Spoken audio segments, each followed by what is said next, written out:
বৃহস্পতিবার ঈশান নামাজের পরে কেউ যদি আমলটি করতে পারে, আল্লাহ তাআলা শুক্রবার আসার আগে তার ভাগ্য খুলে দেবেন ইনশাআল্লাহ। কেউ যদি ঈমান ও ইয়াকিন সহিত করতে পারে, অনেকে বলে হুজুর আমল করি কিন্তু ফলাফল পাচ্ছি না। ফলাফল পেতে হলে আপনাকে ঈমান ও ইয়াকিনের সহিত আমল করতে হবে। ইয়াকিন এটি জীবনের অন্যতম গুরুত্বপূর্ণ অংশ।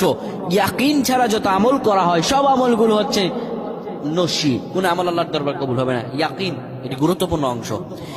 বৃহস্পতিবার রজনীতে, যেটিকে বলা হয় শুক্রবারের রজনী, আপনি যদি অজু করে নেন, অজু করে যদি আপনি পবিত্র হয়ে ঘরের বিছানায় শুয়ে যাবেন, রাসূলুল্লাহ বৃহস্পতিবার কিংবা প্রত্যেক দিন ঈশান নামাজের পরেই ঘুমিয়ে যেতেন।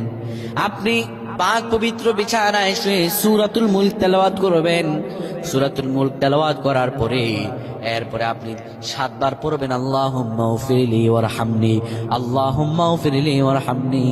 এই পরে দুটি হাতের মধ্যে ফু দিয়ে চেহারায় লাগাবেন, আমার আল্লাহ রাব্বুল আলামিন আপনাকে ক্ষমা করে দিবেন, রিজিকে বৃদ্ধি দান করবেন।